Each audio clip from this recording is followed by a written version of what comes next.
Assalamualaikum warahmatullahi wabarakatuh. Kami dari kelompok 1 ingin menjelaskan mengenai teknologi pembelajaran kami, yaitu audiovisual dengan materi karya fiksi yang dipadukan dengan game interaktif, yaitu EduCaplay. Di sini saya akan menjelaskan mengenai hubungan teknologi pembelajaran dan karya fiksi. Teknologi pembelajaran dan karya fiksi adalah dua komponen penting dalam dunia pendidikan modern. Keduanya tampak berbeda, namun saling melengkapi dalam bentuk sistem pembelajaran yang efektif dan menyenangkan. Teknologi pembelajaran bertugas menyediakan cara, strategi, dan media untuk menyampaikan materi.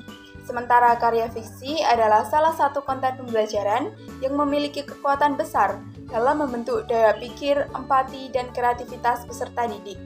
Dalam dunia yang serba digital, karya fiksi tidak hanya dibaca dari buku cetak, tetapi juga diakses melalui platform digital, seperti audio pembelajaran yang dipadukan dengan permainan edukatif atau EduCaplay. Maka dari itu, menggabungkan pendekatan teknologi dengan pembelajaran berbasis fiksi akan menciptakan pengalaman belajar yang imajinatif, kritis, dan berorientasi pada karakter. Yang kedua, ada pemahaman teknologi pembelajaran dan fungsinya. Teknologi pembelajaran didefinisikan sebagai studi dan praktik etis dalam merancang, mengembangkan, menggunakan, mengelola, dan mengevaluasi proses serta sumber daya dalam pembelajaran.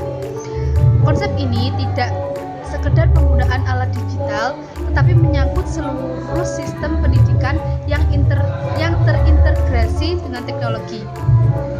Elemen yang penting dalam teknologi pembelajaran meliputi desain instruksional, pemanfaatan media, evaluasi, dan manajemen pembelajaran. Tujuannya adalah untuk menjadikan proses pembelajaran lebih efisien, lebih menarik, dan lebih terukur.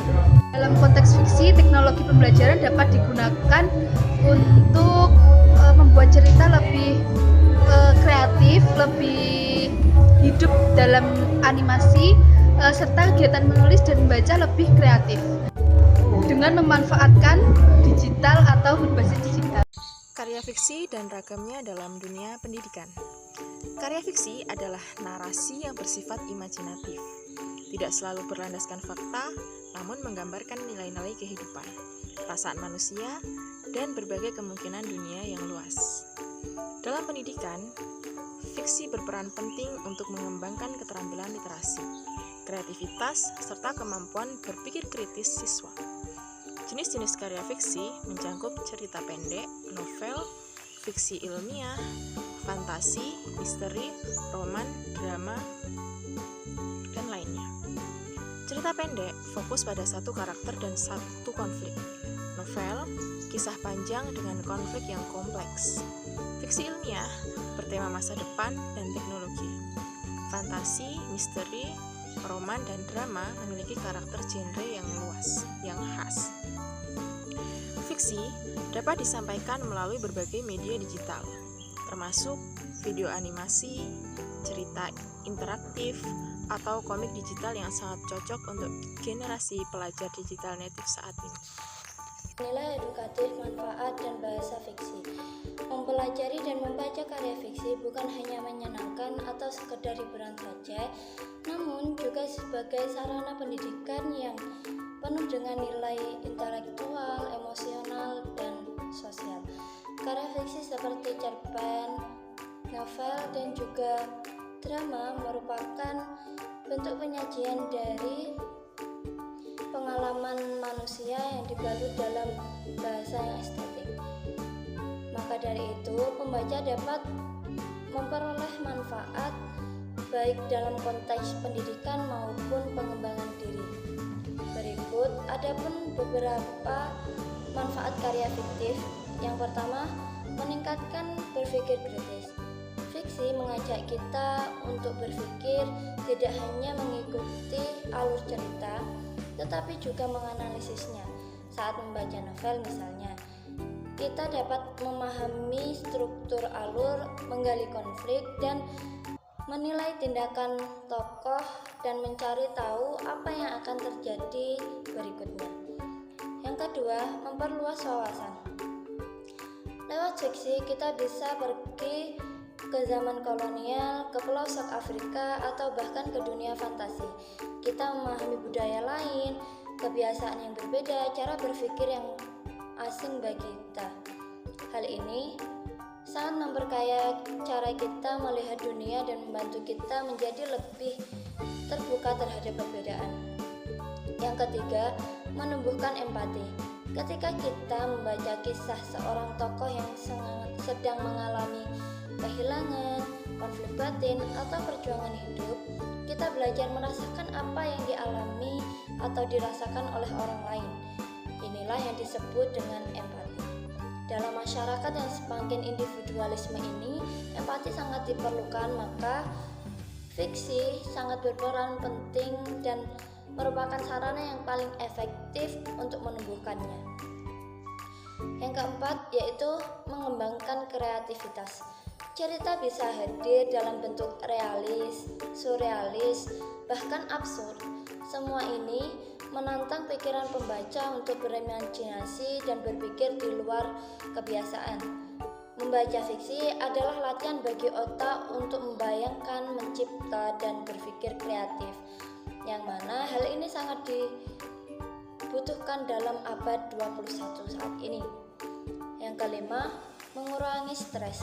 Selain manfaat intelektual yang sudah disebutkan tadi, fiksi juga memberikan manfaat emosional. Dengan membaca cerita yang menarik, kita bisa melepas penat, mengalihkan pikiran dari tekanan hidup, dan merasa lebih tenang. Maka dari itu, fiksi juga bisa dianggap sebagai media relaksasi yang sehat. Nah, selain isi cerita, yang juga menarik dari fiksi adalah bahasanya. Penulis fiksi tidak hanya menyampaikan cerita secara langsung, mereka menggunakan bahasa yang indah dan bermakna. Disinilah kita mengenal dua konsep penting, yaitu denotasi dan konotasi. Apa denotasi dan konotasi tersebut? Denotasi adalah makna sebenarnya atau makna lugas dari sebuah kata. Contohnya, kata api bermakna unsur panas yang bisa membakar. Tapi dalam fiksi, kita sering menemui konotasi, makna yang tidak langsung atau makna emosional. Misalnya, jika api dalam denotatif diartikan sebagai unsur yang bisa membakar, lain lagi dalam konotasi, api bisa bermakna marah, semangat, ataupun gairah. Penggunaan konotasi inilah yang membuat bahasa fiksi lebih kaya, lebih dalam, dan lebih menyentuh secara emosional. Yang kelima ialah integrasi menuju pembelajaran bermakna. Integrasi teknologi pembelajaran menggunakan audio dengan materi karya fiksi akan membuka ruang untuk pembelajarannya lebih menyeluruh. Misalnya, siswa dapat menulis cerita fiksi di platform digital, membuat animasi alur cerita, atau mendiskusikan makna konotatif secara daring. Di sini, guru hanya bertindak sebagai fasilitator saja, kemudian membimbing siswa mengeksplorasi imajinasi sambil memanfaatkan teknologi yang ada untuk menyampaikan dan mengekspresikan ide. Dalam pembelajaran seperti ini, siswa tidak akan hanya menyerap informasi saja, tetapi juga berpikir, merasakan, dan mencipta. Dengan pendekatan seperti ini, tujuan pendidikan tidak hanya sebatas penguasaan materi, tetapi juga pengembangan karakter, emosi, dan daya pikir kritis yang dibutuhkan dalam kehidupan nyata.